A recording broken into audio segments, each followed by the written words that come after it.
I think that for us, architecture is actually much more interesting here in India than it is over in Germany. This really tells a lot about how urban planning is different from a European context to an Indian context. What we try to do is we try to create hybrid buildings, not in a sense of shopping malls, but in a sense of as many individual buildings as hybrid as possible. Here, when we look at student housing, you see our approach. It is human scaled. It is not over the top. It is always in connection between indoors and outdoors.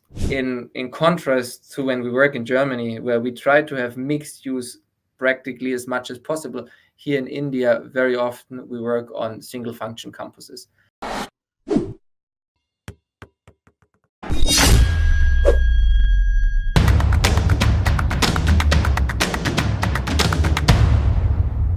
To initiate the digital summit, we have with us Benjamin Blocher, Managing Partner at Blocher and Partners.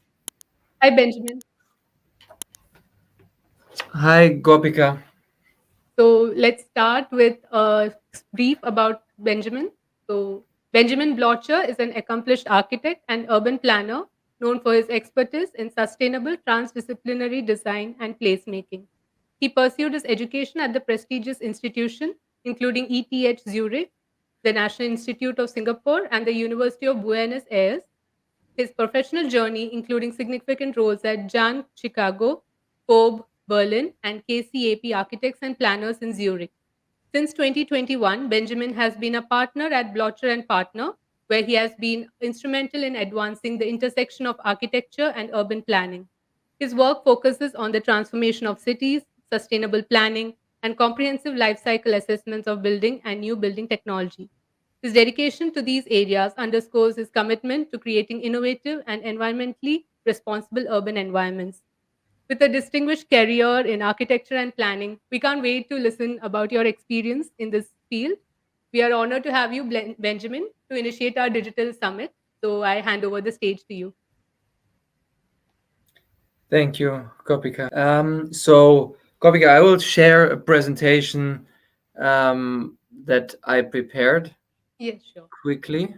Okay, so who we are a global architecture firm that operates within a local context. And I think that's very important for a German originating firm that has been in India for almost 20 years now, because most international offices, they work and design abroad, then they come to a country, they implement their design, and they go from there. We really work differently. Yes, we have a global aspect, but what is really important about our work is we are locally based. We always work very specific in the context that we are designing in, and we build buildings for a local context, for a climatic context.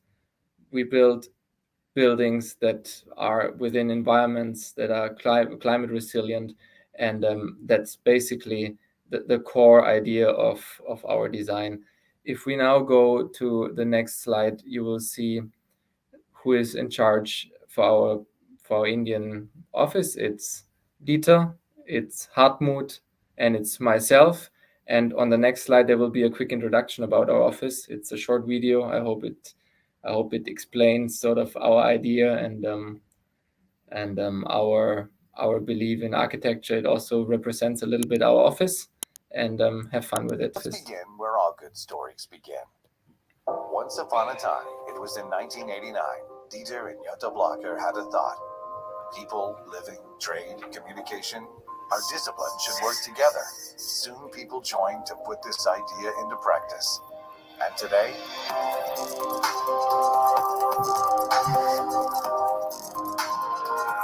we are around 210 professionals from about 24 countries and 15 disciplines. Where we work, our main office is located in Stuttgart, and we network with our branch offices in Mannheim, Berlin, and Ahmedabad in India. Our projects? Well, you can see for yourself. We believe that we work a lot more efficient when different disciplines work together from the beginning. Such work process requires the straight lead of a holistic design strategy. It's a process of transdisciplinary. It's about people like you and I, social.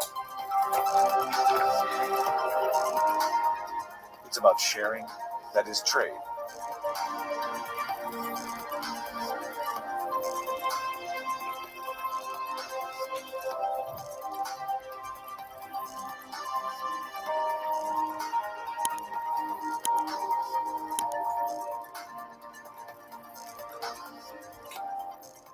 And about communication. The three columns of what it is: culture.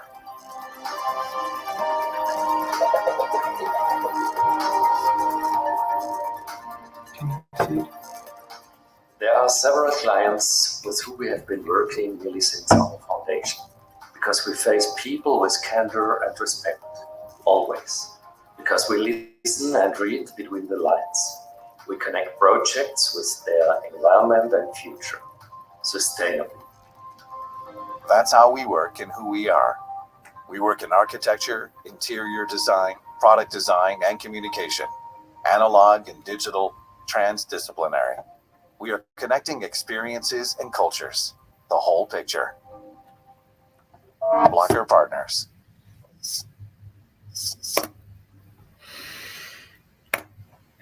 So this was a quick introduction to our office. I hope that it showed a little bit of how we work, how we think, and what our idea behind architecture and urban planning is. In our design, we build cities for people. We thrive for diversity and community, for short distances between places, for mixed functions as much as possible, for in itself working neighborhoods with all the necessary functions within 15 minutes. We design environmental and climate resilient places and well-balanced green and blue infrastructures. We design cities for pedestrians. However, we are not dogmatic and excluding cars, but we prioritize the humans. And this is a project from Germany in Berlin that we are working on. And what is important for me to always remember, and I think when we are talking here in India, what is important to never forget is the real big difference between Europe and India in particular. You know, when I went to school, and this was sort of 20 years ago when I learned this, Germany had about 80 million inhabitants. Now we have 84 million inhabitants. So within 20 years, we gained 4 million. At the same time, India had roughly 1 billion inhabitants. And now here you have almost 1.5 billion. So in the same period of time where we grew 4 million, you grew almost 500 million. So this really tells a lot about how urban planning is different from a European context to an Indian context. So this is a map of Berlin, a black plan. It's without scale, but you see the city fabric, and you see that our cities have been built. Everything that we build within our cities now, even if it's urban planning, it's just to fill up the blank spaces, or it's to replace a tiny bit that has been there before. But really, it's about integrating your design within an urban scale, within an urban factor. And the design that we are working on is this one. So yes, it is different to what is there, but really we have a huge necessity to really build within the existing fabric. And so the site is about 25 acres, hectare big. You see that down here we have sort of a huge commercial center at the intersection of the train station, of biking route, and of the main connection towards the city center. And then the further out we go, the further mixed actually at first the whole design goes. We go from commercial center to office to housing to kind of a mixed use center stone here in the middle, and then further out to mainly housing focused site, always integrating green spaces, always integrating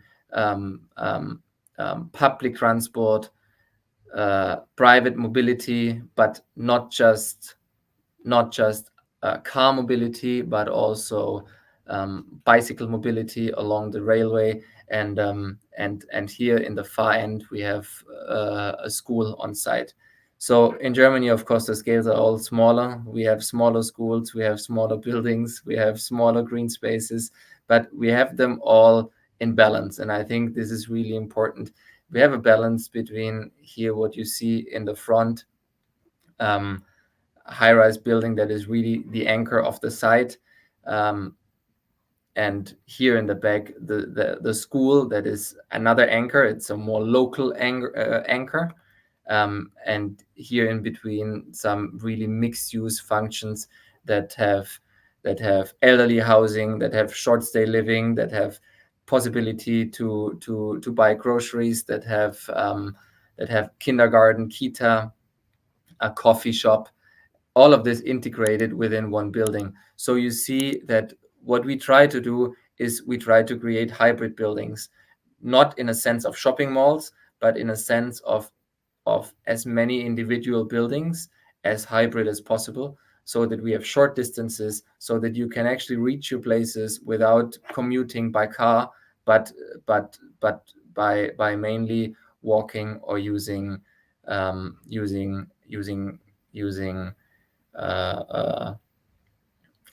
biking or foot mobility. What is always important in our designs, and also in here, very important, is the sustainable is the sustainable factor. We work always very closely with climate engineers. We have some of the top engineers already in our hometown, Stuttgart, where we are based. These kind of engineers, of course, we implement them in projects in Germany, but we also implement them in projects in India. And what I actually like about India, in India, it is possible to reach 80% easily, and everybody is happy with 80%. In Germany, we also reach 80%, and then the government steps in and wants you to get further and further, which gets expensive and more expensive, and projects take forever. So if you look at this kind of at this design, we have sort of everything that you can possibly imagine, from electric mobility, from the swamp city concept, to storing energy underground, to having, as I already said, a lot sort of not car-centered mobility, but really bicycle-centered mobility. So we really go from what is the environment, what is the climate giving us, to how is our mobility working, how are we handling rainwater, where are we generating our energy, how are we storing our energy. These are all aspects that we are considering in our urban concepts, and most importantly, of course, the integration within the context.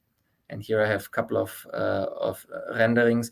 You have to imagine an urban design project, until it's legalized in Germany, takes 10 years. And afterwards, until it's built, another 5. So our design actually has to be long lasting. And I think this is something that is really important. The typologies have to work in any context. Of course, the typology towards a railway system, towards a railway track, is completely different to a typology towards an inner courtyard, like you can see here, where you have, as I said,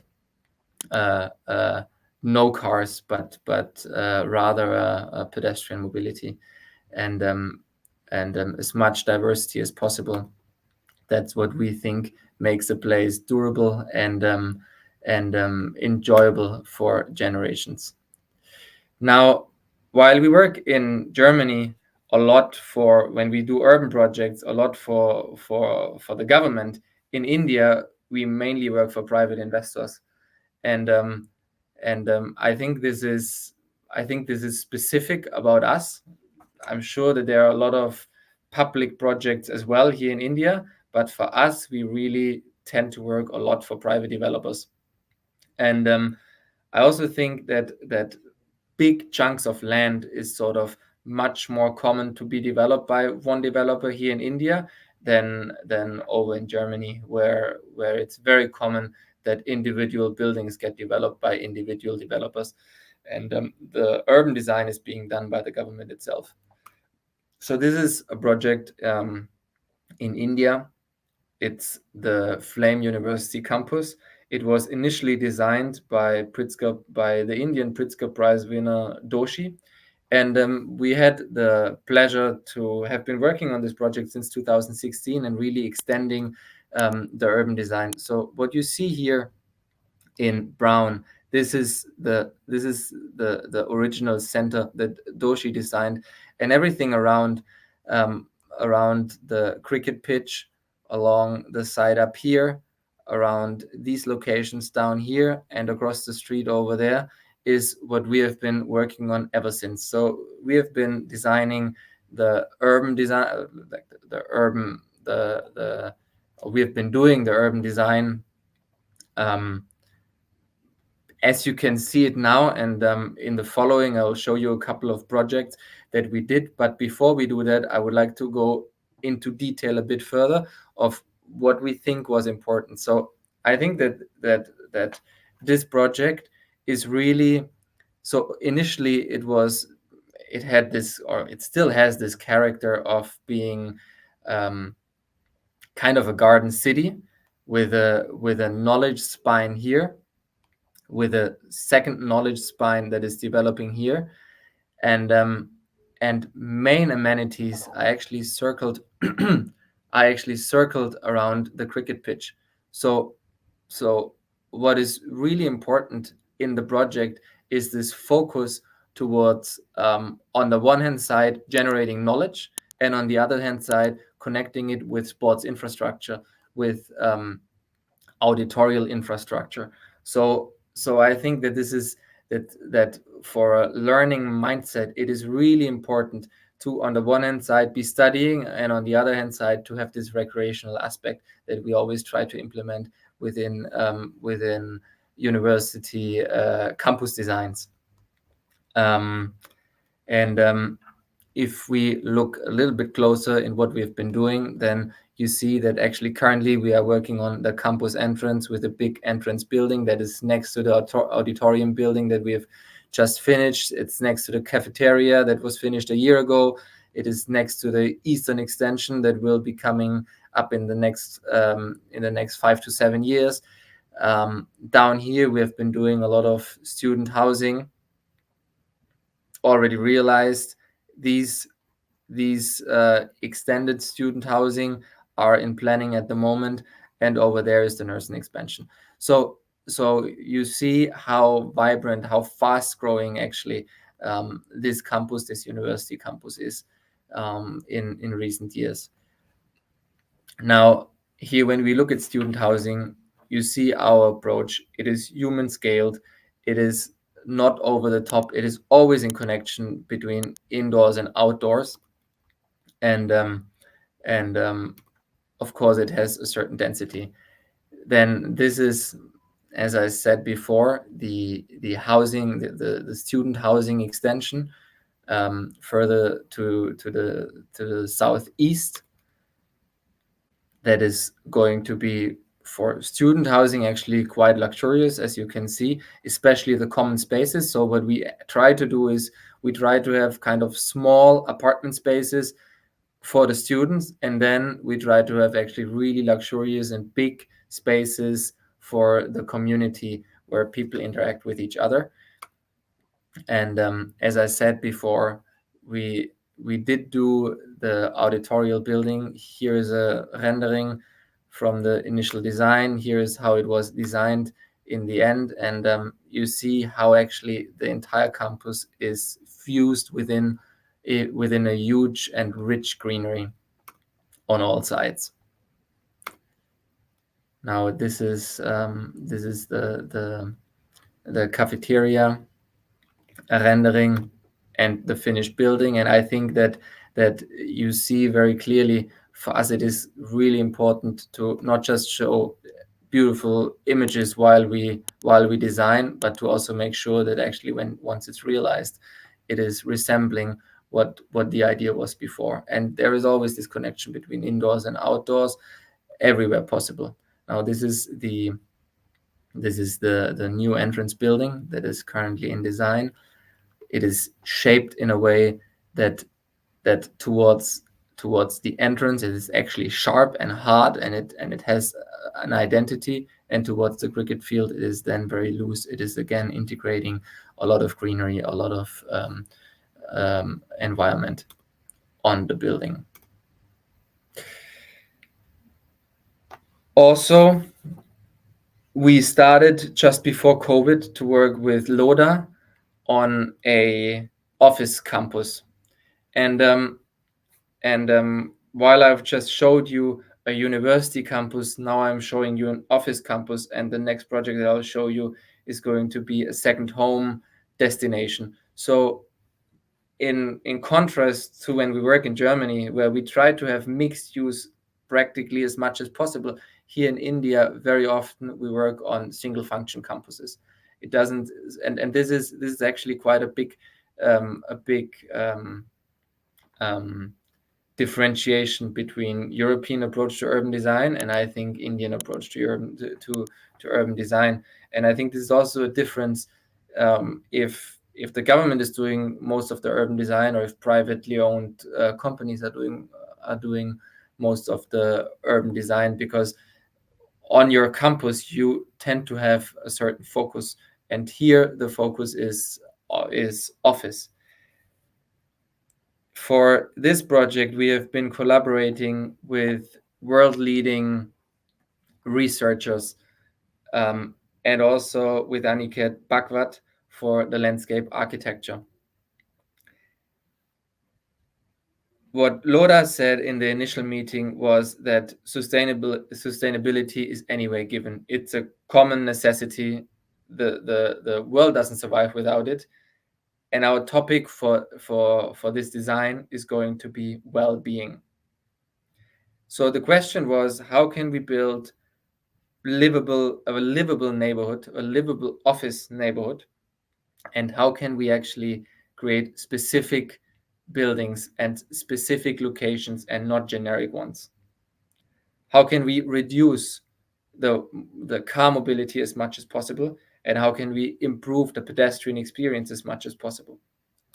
And also, how can we improve the identity of the place? How can we actually generate, as I said, specific architecture? So what we did is we did an urban concept, and right away we started with an architecture concept, and we started by creating different typologies, so that when you are working in one of the office buildings, you're not just working in any building, but you might be working in the cave building, like you can see here, or you might be working on the slope, or you might be working on this shifted brick building, and suddenly you generate an identity within your working space, and this is, I think, something that is important. Additionally, we always try to generate sort of a second. We always try to generate as much ground floors as possible, so to say. So when you look outside of your window and you actually see greenery that you can touch with your hands, where you can walk outside, it doesn't feel like you are in the 7th floor anymore. It actually feels like you are sort of on the ground. And this is, I think, something that is important. That's why across all of our architecture here in India, you will see how we are trying to make this happen. For this project, as I said, there were a lot of engineers involved, and one of a very interesting story for me was that they were telling us about a survey that has been done, or about a research that has been done in the United States, and they were comparing two people with the same diseases. One of them was in a room that had a window to the outside with a park in front of it, and the other one was in a room that didn't have a window or was just facing sort of a lightning shaft. And what they found out is that the person facing the park was actually recovering 30% faster than the other one. They had more or less the same age. They had more or less the same surgery done to them. So they had very similar problems, but the recovery on the one hand side was much faster. And while it is very hard to actually monitor well-being, it is quite easy to monitor efficiency and to monitor sick days. And over in Europe, where wooden construction has become very, very important in the last couple of years, and we have been doing huge projects in wood, there is even a second topic on top of that, that if you work in a wooden environment, if you sleep in a wooden environment, your heart rate is about 3 to 5 beats lower per minute, and overall your overall well-being is better. You are less sick. People are more efficient within the office, and I think this is something that we really have to bring back into architecture. And so this is the project that you can see. So I already started by telling you about this project, leisure project in India, second home project. And when we look at kind of the bigger scale, or actually we start with the urban design, you see, well, there is a lot of housing that needed to be realized. There is a center space, and then there is a center pathway that is kind of going through.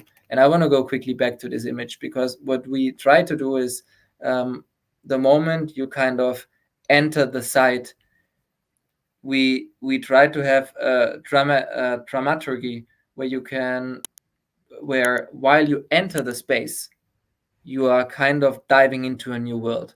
So you enter here, you have to go around in a circle, and while you drive around this circle, you are entering towards your vacation. You are entering in a new world. So this is the reason for kind of this otherwise could be seen as useless enclosure. We started the project by designing the houses, the family houses. And the developers, they arrived at our door and they said they wanted fancy Italian villas. And we thought it doesn't make sense to build fancy Italian villas in India, because we're not in Italy. Everybody can go to Italy if they want to live in fancy Italian villas.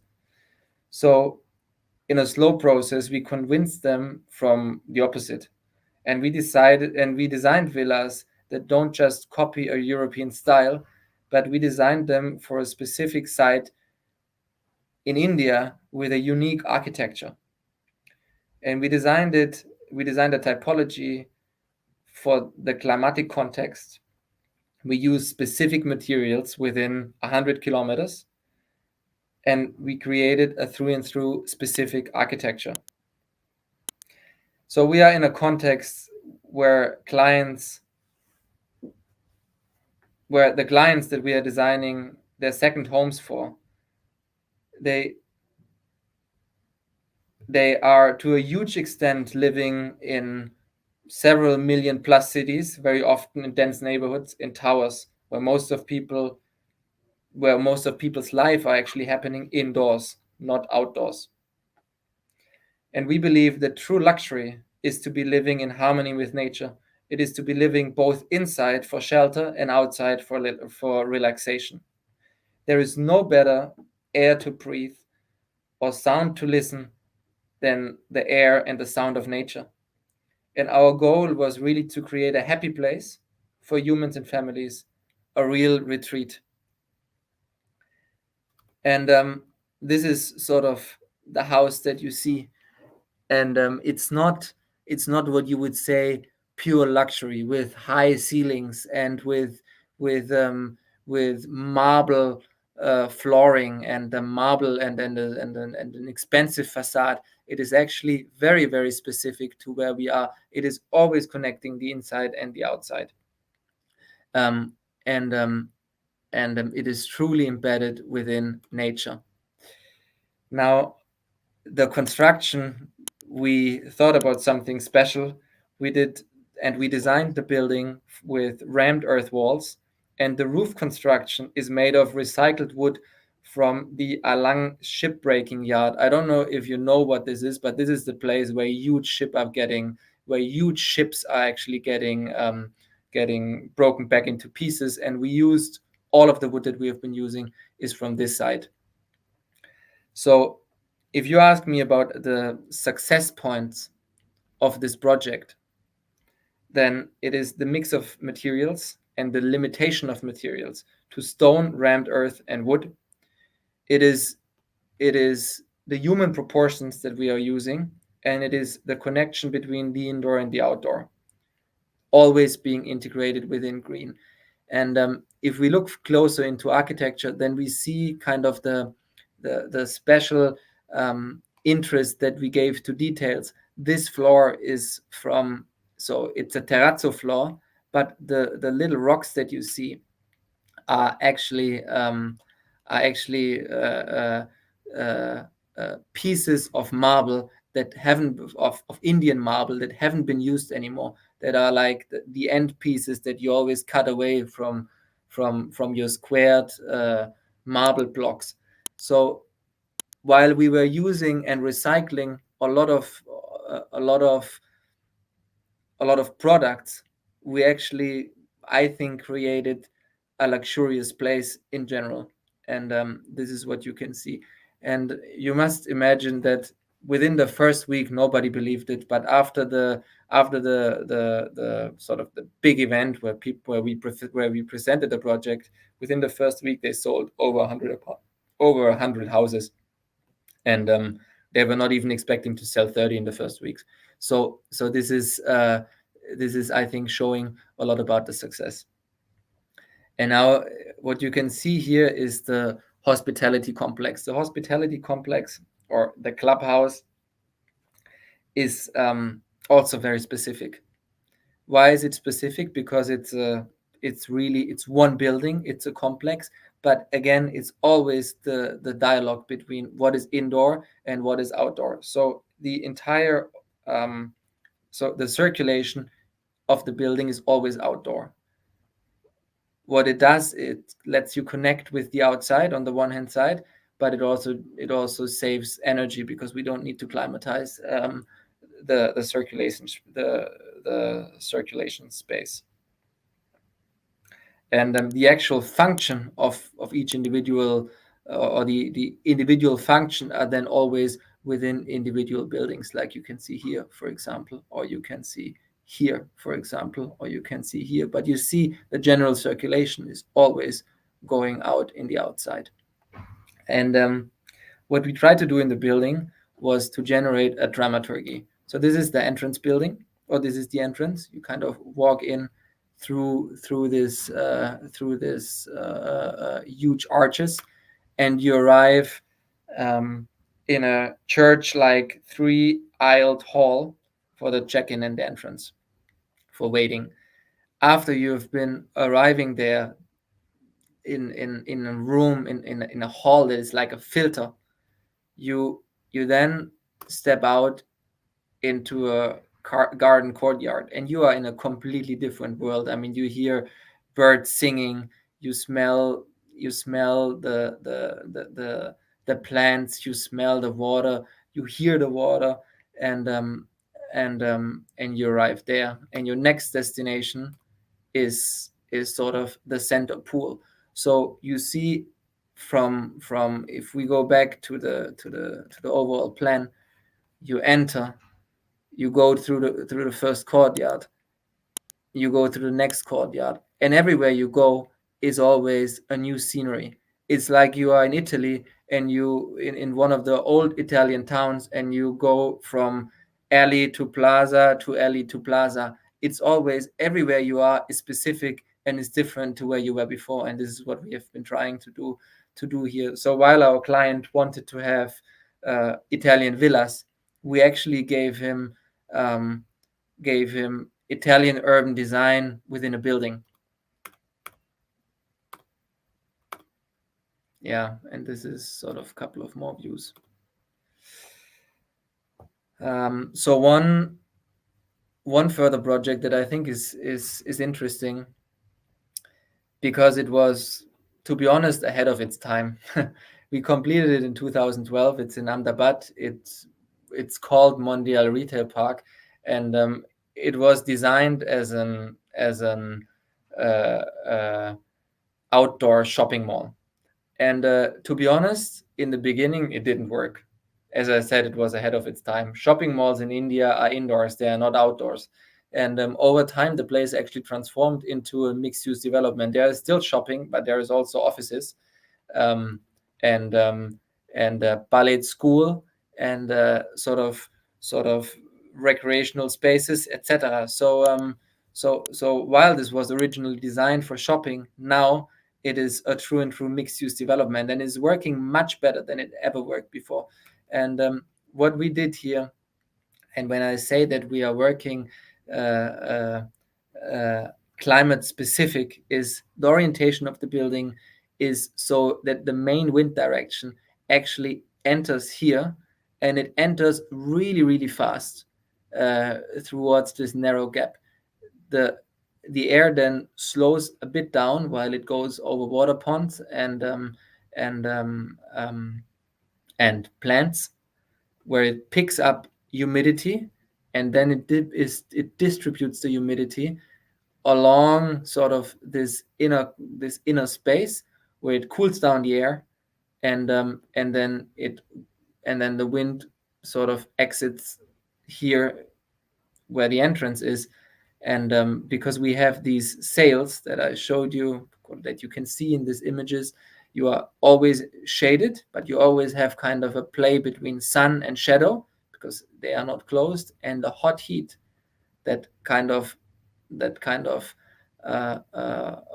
hot heat can actually escape in between these sails. So what we have is a classic courtyard effect, typically Gujarat vernacular architecture kind of system that we were using here. And these are a couple of more images.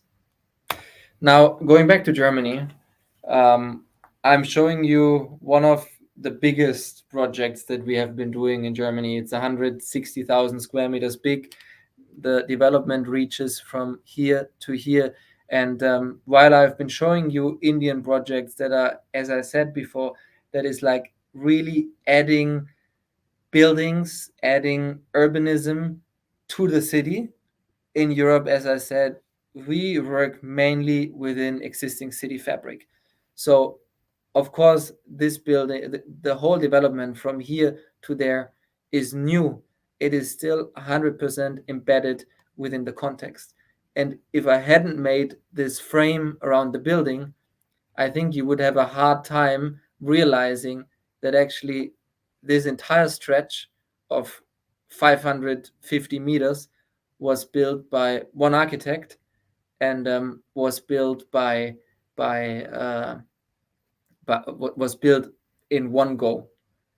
And this is because within this building we have I don't even know how many different functions. We have retail, of course, we have residential, we have fitness, we have wellness, we have hotel, offices, parking, restaurants, coffees, nightclubs. So this is all within this entire development. Here you kind of see a section cut through the whole thing, where you can see a lot of parking, a lot of shopping, and then sort of on top entire additional functions. And what makes it beautiful is, while we are in the city center, and while housing is of course towards the street, facing a lot of noise, the moment you look at it from the top and you see this courtyard, you can actually realize how quiet and calm life gets once you are in here, and how you actually don't feel anymore that you are living within the city center, but suddenly you are living within a green courtyard, where you can hear the birds sing, and where your kids can play just in front of your door. So yeah, these are some photos of the mall that we designed as well. And what is important about this project, we designed absolutely everything, from the urban design to the architecture, every function in the building, the mall, the housing, the hotel. It's a Radisson Blu hotel. The restaurants and coffee shops, and we went all the way to signage and branding, as you can see here. So now I'll show you quickly a couple of. We've been talking a lot about urbanism now, and while urbanism is very important, what really makes us experience the space is architecture. And I'll show you a couple of projects that we've been doing in the last couple of years here in India, because I think that for us as an originally German office and now being an international office, I think it's important to show you how we look at India and how we see. Like I will invite you to kind of see India through our eyes, and to see what we think makes international architecture locally specific for us. And this is a very good image, because along this street there are a couple of buildings we designed. The last one we just realized is this one, JAHN Chicago. The next one is that one, and then there is another one down here in the front. So this is the headquarters of JAHN Chicago. It's just realized, it was just opened end of last year. And once again, yes, it is sort of a short, in Germany we would say high-rise building. In India, it's maybe a big house, but nevertheless, a couple of things are important that you see here, and maybe you also see here in the next image. So as I said, sustainability is something that is very important for us. So what we try to do is by having this offset here, and by having these horizontal metal bands and these vertical metal bands, we made sure that we increase the shading. So by increasing the shading in a city like Ahmedabad, directly you reduce the energy consumption significantly. So this is the part, sort of environmental sustainability. The next part is well-being. I've been talking about well-being before, and about the connection between indoor and outdoor, and how this really improves your overall health, your efficiency, and so on. And I also talked about creating ground floors every now and then, again and again. And by creating these terraces that are not just terraces, but they're actually green, we try to do exactly this. So we try to have recreational spaces for people working inside of this building, every second floor at least. And by that, you are suddenly, and here you see it really well, on a little oasis within the city, and you are on your personal ground floor. And I think this is adding so much to this building, and giving so much quality to the people that are working inside of that building. Also, we have been doing the interior design in this building as well. Again, very specific, as you can see. So next is one of our not first buildings, but it was in the early times when we actually arrived in Ahmedabad. It's an office building where we had our office in first, and I just have the night shot, because I think the night shot is what is really giving identity to the building a lot. And if I had a video here, which I don't have now, every night there are these beautiful light shows on the facade of the building, and it's really adding identity to the place. Then a project that we completed in 2019 is Mondeal Heights. It's these two longitudinal towers, so to say.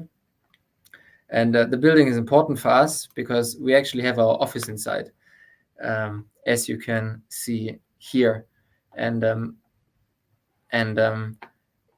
So the same thing as we connect inside and outside, or as we try to connect indoors and outdoors within our architecture, we also try to connect indoor and outdoor within our office space. So we integrate wood, we integrate plants, etc. And maybe there is one remark that I can make now while I'm showing you our office. So we have been working a lot in Ahmedabad. We are working a lot in Pune as well at the moment. And what we are looking for, so maybe you know somebody or you're interested yourself, we're actually looking for somebody to be co-leading our Indian office branch in Ahmedabad and Pune. So if you know somebody, give me a call, and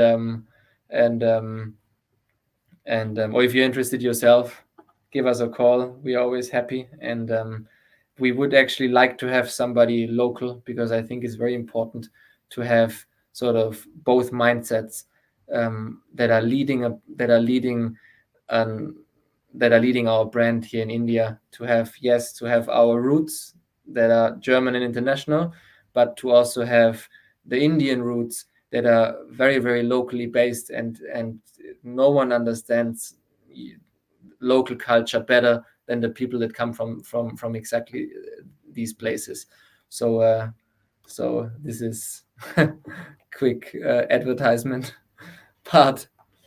And now, while I'm continuing through some of the projects and showing you again how we work, I find this project one of the most important projects that we did, because again, we work a lot with shading, and we work with these flexible elements that actually move.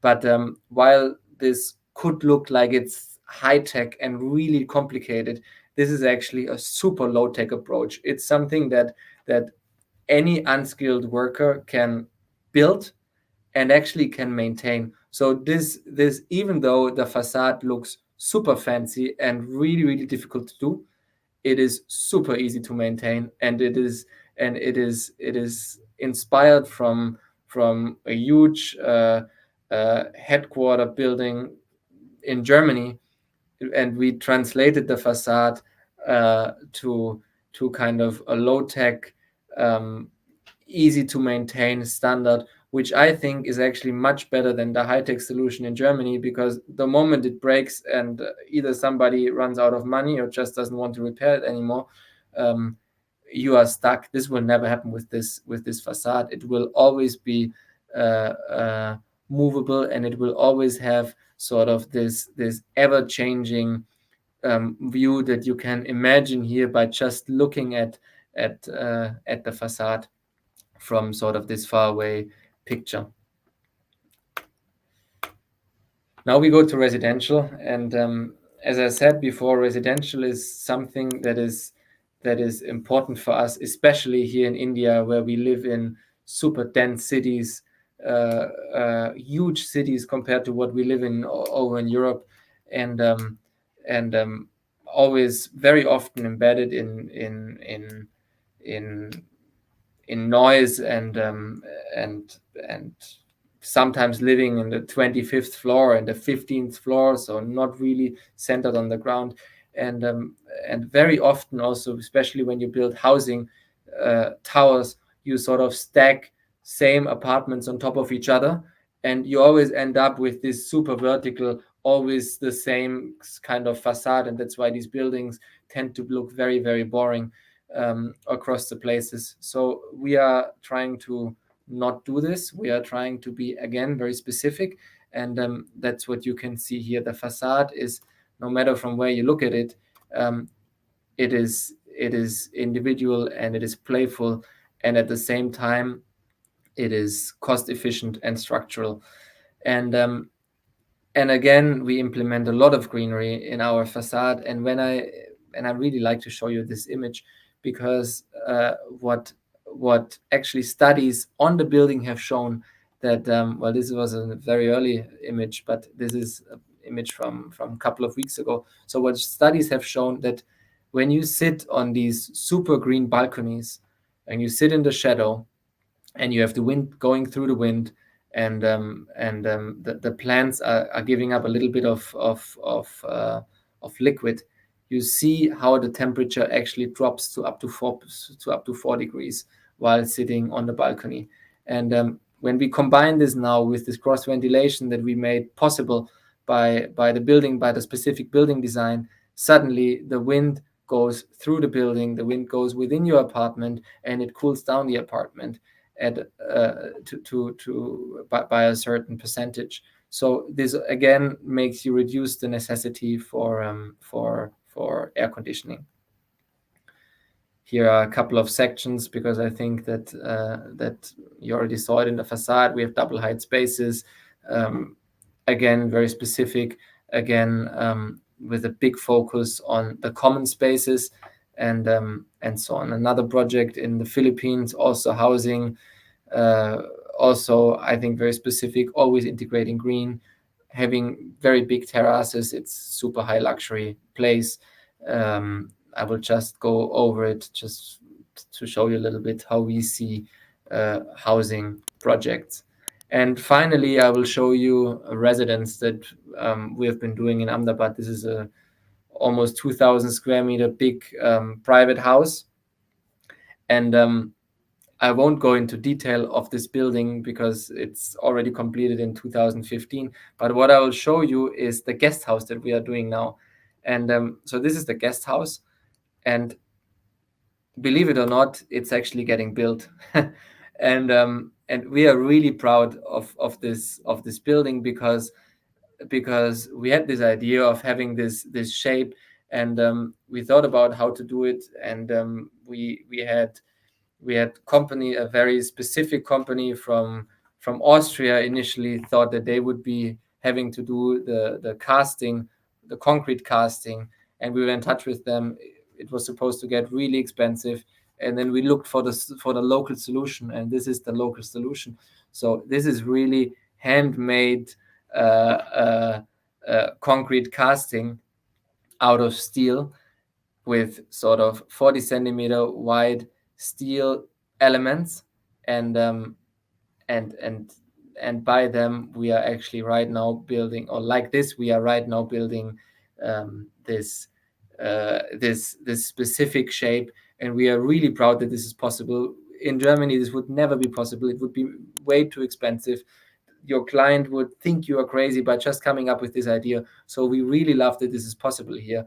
And this is the sort of the message that I actually want to give, is that I think that for us, architecture is actually much more interesting here in India than it is over in Germany, because we have the possibility to go every day a step further. We kind of see a fast moving society growing together with us in implementing shapes that normally are only possible when you have a huge budget. But here we are actually able to build this kind of things in a very pragmatic way with a technology that is available, and we are not overcomplicating ideas that initially look very complicated. And this is, I think, this is what is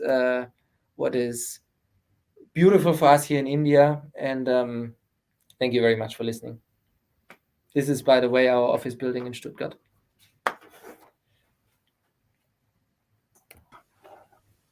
Hello. Yes. Thank you for this wonderful session, Benjamin. We already got a really good insight of all your projects, in a way, like how you have incorporated sustainability and it takes the center stage in your design, especially when it comes to Flame University and the zonal planning you have done. And also, when you look into the Lodha project, also, there's like a clear distinction. With you have really understood the distinction in the behavioral patterns in India and Germany, and you have sort of like brought about a different character. You have not incorporated the European or forced the European ideals into India, and you have embraced the Indian character in the projects. So really, we are really grateful to hear your thoughts on these projects of your project.